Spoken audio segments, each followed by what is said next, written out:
Friends, welcome to my YouTube channel. प्यारे बच्चों, आज के इस वीडियो में आप सभी लोगों को क्लास 12 फिजिक्स 2025 जी प्यारे बच्चों, क्लास 12 2025 में पूछे जाने वाले फिजिक्स के 65 महत्वपूर्ण टॉपिक को लेकर आए, जिसको देखने के बाद में आपका भी 70 में 70 नंबर पक्का हो जाएगा। ये 100% की गारंटी है जी प्यारे बच्चों। इससे बाहर बोर्ड परीक्षा में प्रश्न कहीं नहीं देखने को मिलेंगे, क्योंकि ये जो 70 के 70 इंपॉर्टेंट टॉपिक है, काफ़ी ज़्यादा इंपॉर्टेंट टॉपिक है, क्योंकि ये हेर कर प्रश्न लिखे गए हैं, खोज कर प्रश्न लिखे गए हैं कि बोर्ड परीक्षा में आपकी यही प्रश्न आ जाए। देखिए, ज़्यादा दिन बचा नहीं है, वैसे आपका 3 महीने में फिजिक्स को पढ़कर 2025 पढ़ सकते हैं। 2025 में फिजिक्स में 95% ला सकते हैं, 95 नंबर ला सकते हैं। बोर्ड परीक्षा में 95% मार्क्स ट्रिक से जनवरी फरवरी बराबर है पेपर। जनवरी फरवरी के बाद में आपका क्या हो जाएगा, पेपर। और पेपर में आपको 70 में 70 कैसे लाना है, इसका जुगाड़ मैं बताऊंगा। और आप केवल मात्र ये टॉपिक, ये आप 65 टॉपिक तो को तैयार कर ले, जो मैं बताऊंगा उसी 65 को टॉपिक को तैयार कर लेंगे, तो बोर्ड परीक्षा में यही से क्वेश्चन फंसेंगे। अगर आप लोग इसका PDF चाहते हैं, और अगर आप लोग मुझसे क्लास 10 में पढ़ते हैं या क्लास 12 में पढ़ते हैं, ऑल सब्जेक्ट का PDF चाहते हैं, ऑल सब्जेक्ट का मॉडल पेपर चाहते हैं, तो वीडियो के डिस्क्रिप्शन में लिंक दिया है, वहाँ से आप लोग जानकारी प्राप्त कर सकते हैं। आइए देर ना करते हुए वीडियो की तरफ बढ़ते हैं, और क्वेश्चन को एक एक क्वेश्चन को बहुत ही स्मूथ से, बहुत ही स्लोली मैं आपको समझाने का प्रयास करूँगा, ताकि आपको आपके दिमाग में इसी समय भर जाए। तो देखिए, आप 3 महीने में टॉप कैसे कर सकते हैं फिजिक्स में। देखिए, पहले सबसे पहले ये जान लीजिए, फिर मैं बताऊंगा। सबसे पहले फिजिक्स के चैप्टर को पढ़ो, फिजिक्स के जितने भी चैप्टर हैं उनको पढ़ लो, या 65 टॉपिक जरूर पढ़ के जाना। क्या 65 टॉपिक जरूर पढ़ के जाना, क्यों? जब आप चैप्टर पढ़ लेंगे तो आपको 65 टॉपिक अपने आप आ जाएगा, 65 टॉपिक अपने आप आ जाएगा। और ये जो 65 टॉपिक है, ये पिछले 7 साल से लगातार हर साल बोर्ड परीक्षा में पूछे जा रहे हैं। उत्तर प्रदेश के 7 सेट है, 7 सेटों में कहीं ना कहीं ये प्रश्न टपक पड़ते हैं, देखने को मिलते हैं।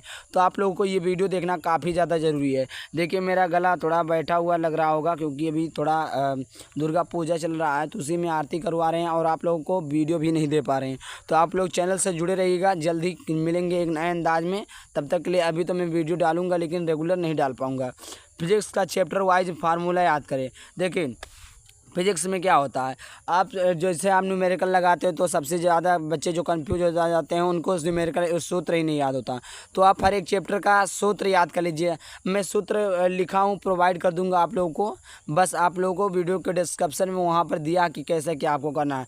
फिजिक्स का चैप्टर वाइज न्यूमेरिकल सॉल्व करें। क्या पे बच्चों, फिजिक्स का चैप्टर वाइज न्यूमेरिकल सॉल्व करें, क्योंकि बोर्ड परीक्षा में न्यूमेरिकल काफ़ी ज़्यादा पूछे जाते हैं। एक बार तो 40 नंबर का न्यूमेरिकल ही आ गया था। उसके बाद में देखिए, अगला टॉपिक आपका है फिजिक्स में जितने भी चैप्टर महत्वपूर्ण डेरिवेशन है, सबको सॉल्व करें। Derivation very important. सबसे पहली बात, डेरिवेशन इंपॉर्टेंट, क्योंकि डेरिवेशन जो आता है वो आपका क्या आता है प्यारे बच्चों, लॉन्ग में आता है। क्या आता है प्यारे बच्चों, डेरिवेशन जो आता है वो आपका लॉन्ग प्रश्न में पूछा जाता है। और जो आपका डेरिवेशन होता है, डेरिवेशन से ही आपको सूत्र भी याद हो जाएगा। डेरिवेशन से क्यों? क्योंकि डेरिवेशन मतलब फार्मूले का निगमन, फार्मूले का सूत्र का सत्यापन। समझ में आ गया? तो अगर आप लोग डेरिवेशन को कर ले जाते हैं, तो आपको सूत्र भी याद हो जाएगा। इसीलिए डेरिवेशन जो होता है आपका लॉन्ग क्वेश्चन में देता है डेरिवेशन। समझ में आ गया? जैसे बिंदु आवेश के कारण बिंदु क्षेत्र की तीव्रता, इस प्रकार का क्वेश्चन हो गया, तो ये दे देता है। अब पहला टॉपिक देखिए, पहला आपका लिखा है कूलाम का नियम। कूलाम का नियम वेरी इंपॉर्टेंट टॉपिक है। वेरी इंपॉर्टेंट टॉपिक क्योंकि ये पिछले 7 सालों से लगातार आ रहा है। 2014 से लेकर आप 2024 तक पेपर उठा लीजिए, हर साल बोर्ड परीक्षा में पूछने को मिलता है। ठीक, तो पहला आपका क्या है, कूलाम का नियम। क्या है पर बच्चों, कूलाम का नियम है। दूसरा टॉपिक है विद्युत द्विध्रुव अक्षीय रेखा पर स्थित बिंदु पर विद्युत क्षेत्र की तीव्रता। क्या है बच्चों, विद्युत द्विध्रुव अक्षीय रेखा पर स्थित बिंदु पर विद्युत क्षेत्र की तीव्रता ज्ञात करनी है। तीसरा, विद्युत द्विध्रुव के निरक्षीय रेखा पर स्थित बिंदु पर विद्युत क्षेत्र की तीव्रता ज्ञात कीजिए। यहाँ पर देखिए, विद्युत द्विध्रुव के कारण क्या है, अक्षीय है। क्या है प्यारे बच्चों, अक्षीय है। अक्षीय को भी पढ़ लीजिएगा और निरक्षीय को पढ़ लीजिएगा, क्योंकि अक्षीय और निरक्षीय दोनों के दोनों काफ़ी ज़्यादा इंपॉर्टेंट है। और एक है किसी अन्य बिंदु के कारण, तो उस पर वो आपका बोर्ड परीक्षा में कट गया, वो नहीं पूछेगा। आपको विद्युत द्विध्रुव के कारण या और विद्युत द्विध्रुव के कारण अक्षीय और निरक्षीय पर ज्ञात करना है। समझ में आ गया? तो ये आपका विद्युत द्विध्रुव अक्षीय रेखा पर और निरक्षीय रेखा पर है। इसका डेरिवेशन ज़्यादा महत्वपूर्ण है, तो डेरिवेशन को भी पढ़ लीजिएगा। डेरिवेशन काफ़ी ज़्यादा महत्वपूर्ण है। चौथा नंबर का प्रश्न है गॉस की प्रमेय। गॉस का प्रमेय क्या है? गॉस का प्रमेय भी काफ़ी ज़्यादा इंपॉर्टेंट है। आप पेपर में तो प्रोवाइड करूँगा, इसीलिए बोल रहा हूँ। डिस्क्रिप्शन चेक करो, वहाँ से जाकर केवल मात्र 49 रुपये में मुझसे आप कॉन्टैक्ट करके खरीद सकते हो। 49 रुपये में आज सब्जेक्ट आपको PDF दूंगा, इंपॉर्टेंट क्वेश्चन दूंगा, सारा कुछ दूंगा। समझ में आ गया। आगे बात करते हैं 5वां, अनंत विस्तार के रेखीय आवेश के कारण विद्युत क्षेत्र की तीव्रता। क्या पे बच्चों, अनंत विस्तार के रेखीय आवेश के कारण विद्युत क्षेत्र की तीव्रता ज्ञात करनी है। आगे है अनंत विस्तार के समरूप आवेशित कुचालक चादर के कारण विद्युत क्षेत्र की तीव्रता आपको ज्ञात करनी है। 7वां महत्वपूर्ण टॉपिक है, 7वां इंपॉर्टेंट टॉपिक है, विद्युत द्विध्रुव की अक्षीय स्थिति पर विद्युत विभव। देखिए वो क्या था, विद्युत क्षेत्र की तीव्रता ज्ञात करनी थी, विद्युत द्विध्रुव की निरक्षीय स्थिति पर विद्युत क्षेत्र की तीव्रता ज्ञात करनी थी।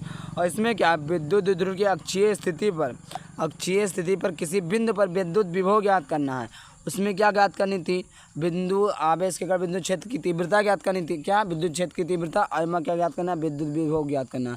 तो ये कंफ्यूज मत होइए जाके यहीं आगे देख लीजिए, अक्षीय निरक्षीय ठोक दीजिए कोई भी नहीं, ये देख लीजिए कि बिंदु आवेश के कारण विद्युत क्षेत्र की तीव्रता ज्ञात करनी है या विद्युत विभव ज्ञात करनी है। अगला सबसे ज़्यादा इंपॉर्टेंट टॉपिक है चालक की धारिता। देखिए इसमें ऐसा कोई टॉपिक नहीं है जो इम्पोर्टेंट ना हो, क्योंकि इम्पोर्टेंट टॉपिक ही लेकर आते हैं ताकि आपको ज़्यादा परेशानी ना हो। समझ आ गया। ये तो चालक की धारिता। अगला टॉपिक हो गया संधारित्र। क्या हो गया फिर बच्चों, संधारित्र चैप्टर नंबर 3 का है को, जो कि काफ़ी ज़्यादा इंपॉर्टेंट, ये आपका शॉर्ट नंबर है, शॉर्ट में पूछता है। किस में पूछ लेगा फिर बच्चों, शॉर्ट में पूछ लेगा, शॉर्ट में पूछता है। आगे बात करते हैं अगला क्वेश्चन, संधारित्रों का संयोजन। संधारित्रों का संयोजन काफ़ी ज़्यादा इंपॉर्टेंट है। अब संधारित्रों का संयोजन में श्रेणी क्रम संयोजन, समांतर क्रम संयोजन, मिश्रित क्रम संयोजन। अब ये जो संयोजन है, संधारित्रों का संयोजन है, प्रतिरोधों का संयोजन है, तो ये सभी को संयोजन का याद करना। ऐसा नहीं कि हम संधारित्र का संयोजन याद करें, संधारित्र का संयोजन याद करेंगे 1/R1 बराबर 1/C1 plus 1/C2 plus 1/C3 R1, फिर उसके बाद में R1 बराबर हो जाएगा C1 plus C2 plus C3 dot CN, इस प्रकार।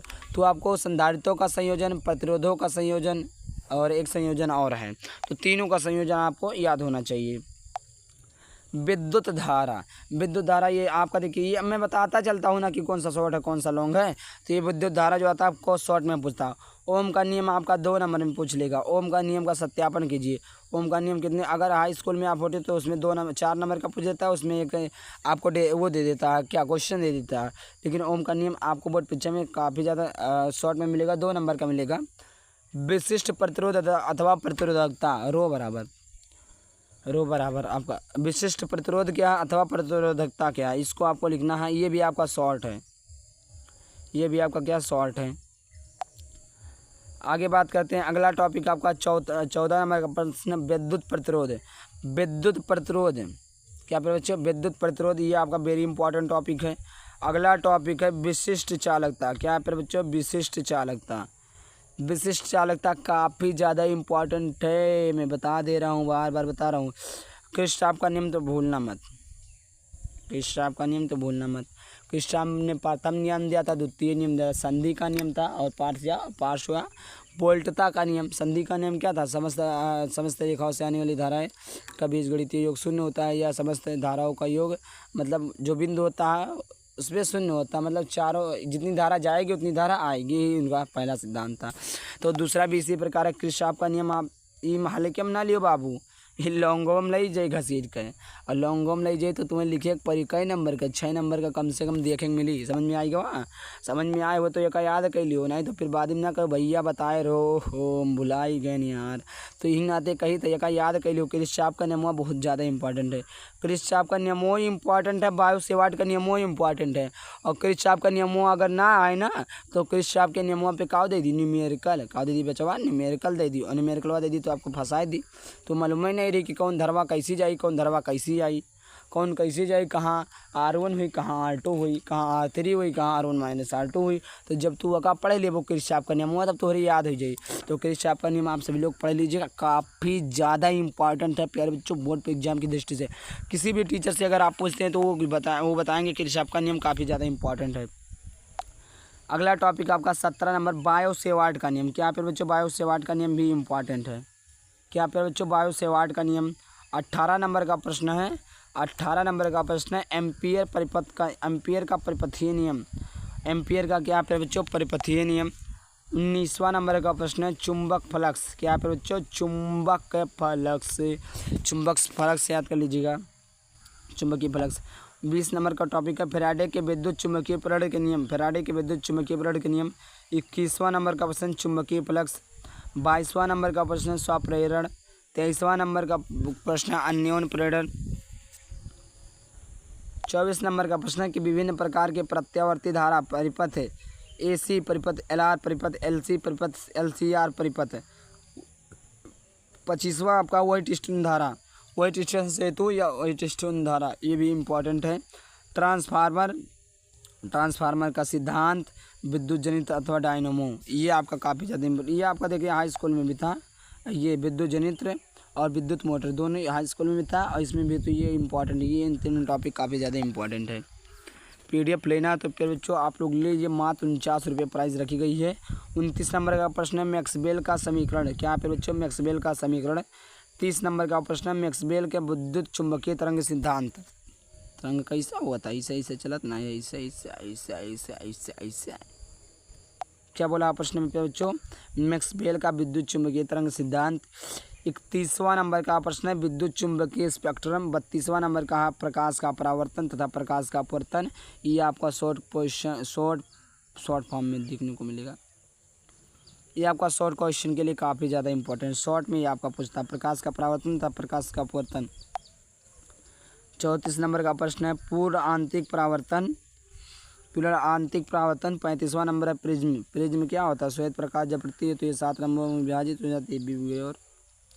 विविगयोर, इंडिको, वायलेट। प्रिज्म कोण, अपवर्तन कोण और न्यूनतम विचलन में कोण में संबंध।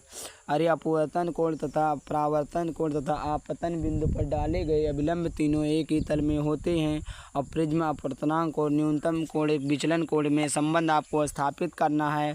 गला मेरा बैठ गया तो आप लोग मैनेज करिएगा। 37वां नंबर का प्रश्न है प्रकाशिक माध्यम की परिक्षेपण या वर्ण विक्षेपण क्षमता। 38वां नंबर का प्रश्न है गोलीय पृष्ठ पर अपवर्तन का सूत्र। और 39वां नंबर का प्रश्न है पतले लेंस के लिए अपवर्तन का सूत्र, लेंस मेकर सूत्र। ये आपका इंपॉर्टेंट है क्योंकि ये आपका अगर डेरिवेशन आप लोग इसका जान लेते हैं तो आपको बहुत फ़ायदा होगा, क्योंकि इसमें से बहुत सारे प्रश्न भी बोर्ड परीक्षा में देखने को मिलते हैं।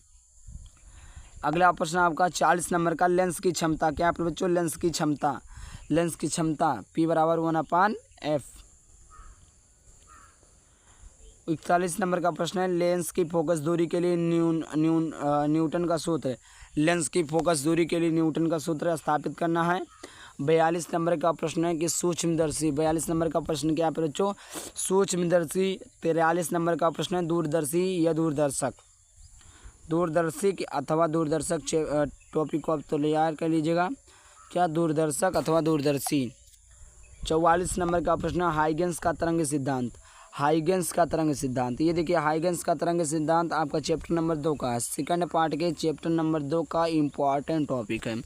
ये आपका हर साल बोर्ड परीक्षा में आता है। हाइगेंस का तरंग सिद्धांत, हाइगेंस के सिद्धांत की व्याख्या कीजिए। हाइगेंस का सिद्धांत। आगे आपका 45 नंबर का हाइगेंस के द्वितीयक तरंगिकाओं का सिद्धांत। हाइगेंस के द्वितीयक तरंगिकाओं का सिद्धांत आप लोग पढ़ लीजिएगा, काफ़ी ज़्यादा इंपॉर्टेंट प्रश्न है। 46 नंबर का प्रश्न है हाइगेंस के द्वितीयक तरंगिकाओं के सिद्धांत के आधार पर तरंगों के परावर्तन की व्याख्या कीजिए। देखिए हाइगेंस के अनुसार अपवर्तन की व्याख्या कीजिए। हाइगेंस के सिद्धांत के अनुसार द्वितीय तरंगिकाओं के अपवर्तन की व्याख्या, परावर्तन की व्याख्या। तो हाइगेंस का सिद्धांत है क्या? हाइगेंस का तरंग सिद्धांत है क्या? हाइगेंस के द्वितीय तरंगिकाओं का सिद्धांत। हाइगेंस के द्वितीय तरंगिकाओं सिद्धांत के अनुसार परावर्तन की व्याख्या, अपवर्तन की व्याख्या। इतना आपको इम्पोर्टेंट है और ये आपको आना ही चाहिए। 48 नंबर का व्यतिकरण। क्या फिर बच्चों? व्यतिकरण। 49 नंबर का प्रश्न है प्रकाश तरंगों का व्यतिकरण यंग का प्रयोग। आगे देखिए 50 नंबर का प्रश्न है कि प्रकाश का परावर्तन। क्या फिर बच्चों? प्रकाश का विवर्तन, सॉरी प्रकाश का परावर्तन तो हो गया, प्रकाश का विवर्तन। आगे नंबर का टॉपिक है कार्यफलन। क्या फिर बच्चों? कार्यफलन। अगला प्रश्न आपका प्रकाश का विद्युत प्रभाव। 52 नंबर का प्रश्न है प्रकाश का विद्युत प्रभाव। देखिए अगला प्रश्न 53 नंबर प्रकाश विद्युत उत्सर्जन के नियम। प्रकाश विद्युत को कैसे उत्सर्जित किया जाता है, इसका नियम। 54 नंबर का टॉपिक है आइंस्टीन का प्रकाश विद्युत समीकरण लिखिए। आइंस्टीन का प्रकाश विद्युत समीकरण। 55 नंबर का प्रश्न है प्यारे बच्चों, रदरफोर्ड का अल्फा कण, रदरफोर्ड का अल्फा कण परिक्लीड़न प्रयोग नाभिक की खोज। ये आपका 45 नंबर का काफ़ी ज़्यादा इम्पोर्टेंट टॉपिक है। 56 नंबर का है कि रदरफोर्ड का परमाणु मॉडल। क्या है बच्चों? रदरफोर्ड का परमाणु मॉडल। 57 नंबर का इम्पोर्टेंट प्रश्न है हाइड्रोजन परमाणु का बोर मॉडल। हाइड्रोजन परमाणु का बोर मॉडल। आगे देखते हैं 58 नंबर का प्रश्न है कि हाइड्रोजन स्पेक्ट्रम। क्या है फिर बच्चों? Hydrogen spectrum. 59 नंबर का प्रश्न है अर्ध आयु। क्या है फिर बच्चों? अर्ध आयु। 60 नंबर का प्रश्न है अर्ध आयु तथा क्षय नियतांक में संबंध। 61 नंबर का प्रश्न है नाभिक की बंधन ऊर्जा। 62 नंबर का प्रश्न है नाभिकीय विखंडन। 63 नंबर का प्रश्न है नाभिकीय संलयन। और 64 नंबर का प्रश्न आपका है पीएन संधि डायोड। 65 नंबर का प्रश्न है पीएन सांद्र डायोड अंध्र तरंग दृष्टिकारी के रूप में। ये आपके थे 65 टॉपिक। अगर आपको मुझसे कोई भी सिलेबस चाहिए, कोई भी टॉपिक खरीदना है, 49 रुपये में हाई स्कूल का मिलेगा और 49 रुपये में 12th का भी मिलेगा। तो आप लोग अगर परचेज करना चाहते हैं, वीडियो के डिस्क्रिप्शन में लिंक दिया, वहाँ पर जाकर आप लोग मैसेज से वहाँ पर परचेज कर सकते हैं। जय हिंद जय भारत। आप लोग क्या करिएगा ना, आप लोग ये काम नहीं करते हैं। क्या नहीं करते हैं फिर बच्चों? ये काम नहीं करते हैं। सब्सक्राइब तो कर लिया करो यार, इतना पढ़ाते हैं। सब्सक्राइब, लाइक, शेयर, कमेंट जो भी कर पाओ सब कर दिया करो। जय हिंद जय भारत।